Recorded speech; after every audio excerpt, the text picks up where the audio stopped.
Hi, I'm Gabe Cabanda. Now tell us all about your tour and how all that started. So I own the Epic Proportions Tour. It actually started 2 years ago that we've been in business. I'm a solo artist, and what I do is I take bands out with me on the road all across the country to places like high schools, colleges, and military bases, and put them in front of audiences and bring their fan bases up with mine. Fantastic. Now tell us, what was the concept of your tour? Was it simply to give it a brand, so you got that larger-than-life kind of momentum behind it, or what? Yeah, the name Epic Proportions Tour, it was kind of a joke at first. I was like, tour of epic proportions, you know, like what could be more epic than an acoustic guy on stage alone, right? So it's kind of a joke name, but at the same time, we've built this up and to really include all these amazing bands that I've been able to bring in. So it really is becoming more epic each tour as it goes along. So you kind of name it, you hold the bar up, and then somehow you try and aspire to that. Yeah, exactly. But in between, it has multiple meanings probably for everybody. Yeah, exactly. Sometimes it's epic fail tour. We the last tour, our old bus got ran off the road by a sleeping semi-truck driver.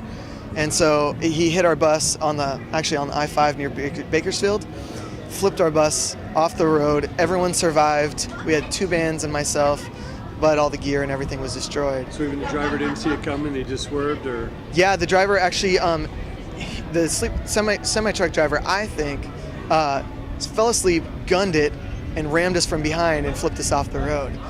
And thankfully we're all still here and alive, and you know, it made us stronger as artists and performers and everything. That's great. Put the mic up a little more. There Check you it go. a check. Don't want to miss any of this. We got like 80 bands out here. We got like endless tour buses and vehicles of every kind. How is the strategy? But how do you kind of fit in, or you just kind of making it up as you go out here? Oh yeah, you just kind of you know, make it up as you go. It's kind of like the Wild Wild West out here, you know. The Warped Tour is awesome. You know, Kevin Lyman really did an amazing job keeping this tour going, and I really want to give him a shout out as well for inviting me out on this tour for this week, playing his stage. So that's really, really cool, and such a great guy. Yeah, you know, it's easy to fail, or it's easy to give up, or it's easy to dream about something and just never get around to doing it. Yeah. But we got to get our hats off to anybody that just stuck to it, went out there when it wasn't profitable, and then built it into something that's now just, you know, it's an annual thing, just like the calendar pages turn. There's Warped Tour every year. Yep. You know? It's something you can count on like every year, you know, and that's kind of my thing too, is just work hard. You know, you have a vision, set out and actually do it. Don't give up when it gets tough. Don't give up when your bus flips over. Don't give up, you know, if you're broke or whatever. You know, keep at it, and eventually you're gonna rise, you know, above it. So do you kind of feel like sometimes you're just being tested to see if you really have what it takes to keep going and Most go to definitely. the next step? Most definitely. That's great. Now, who over the years are some of the artists, or give us some of the stories or tips you learned from some other people? You brought them on your tour, or you've been on their tour, and you kind of like pick up little tips on maybe how to survive or balance it out on the road, or how to give a better show, or how to interact more with the press and fans or something. What are some of the tips you've learned? Oh yeah, for example, I just got off a tour with a Canadian band called Take Me to the Pilot. They're amazing. And they taught me a lot about stage presence, actually, and some stuff that I wasn't doing and that I could do and I could incorporate, and I just hadn't thought of it before, you know, and interacting with the audience. So that was really, really cool. Even tips like eating right on the road, you know, not eating junk food all day, you know, staying properly hydrated, you know, exercising on the road, you know, so that you stay fit and healthy. You know, that's a big part of it. I mean, on a summer tour like this, as hot and grueling as it is during the day, I mean, you got to kind of look at it like an athlete, you know. If you're going to be out there trying to be in the Olympic, you know, medal matches, you got to kind of pace yourself and keep care of your body and your mind and your spirit. Yeah, and you definitely have to prepare for it, you know, like, and which I did not do as much as I should have. But you know, I love touring. I'm on the road, you know, 7 months out of the year, and it's a blast. Yeah. Now, what do you have planned for the evolution of your Epic Proportion Tour? Is there any ideas in mind of how you might kind of keep morphing it, or is it got its path and it's going to stay on it. Yeah, I do want to grow it. I want to have multiple tours going out, multiple buses going out eventually. Right now we just have one bus, and I take 2 bands with me on that one bus. How many people can you fit on the bus? We can probably fit about 12 comfortable. So band and crew. So you put a nice tour on the road with one bus, 12 people, 2 acts. Yep, we rock it out, and we all have an amazing time. And we're planning on going to Canada next year. We're planning on going overseas. So we definitely are expanding quickly.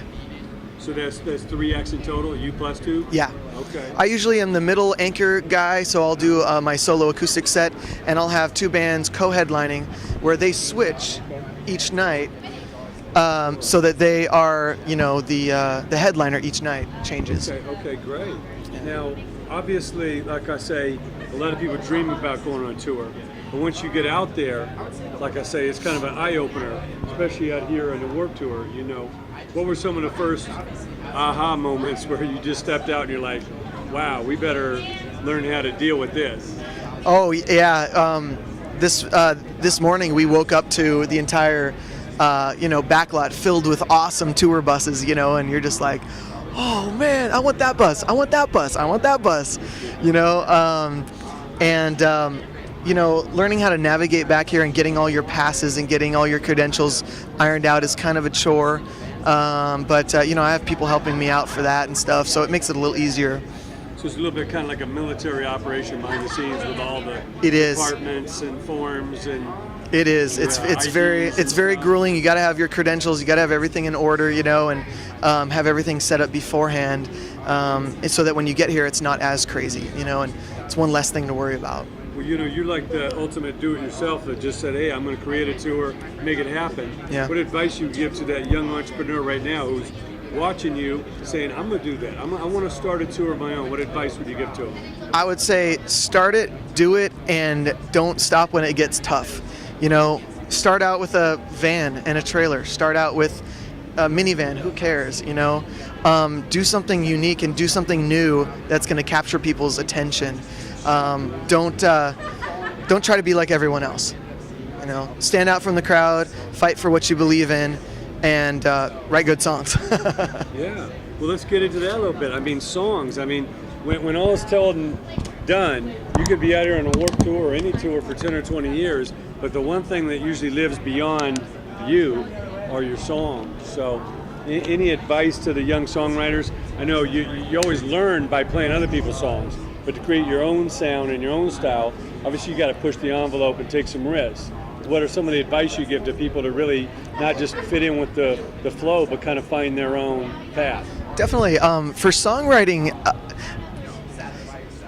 you got to find your own voice. You don't want to be like everyone else. You've got to learn your instrument, hone your craft, but then break outside of those learned boundaries, kind of a thing.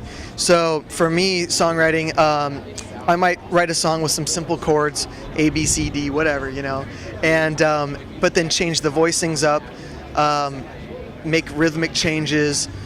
As a solo artist and an acoustic solo artist at that, I tend to make my songs a little more percussive on the guitar and to change up the rhythms so that it's not just some guy strumming a guitar up there. He's strumming, he's making rhythmic patterns, he's beating on his guitar, he's making little voicings that he can loop on his pedals, he can do little leads on top of it, he can make it memorable. And I think that's the key, is to make something memorable so that it sticks in someone's head and it resonates with them.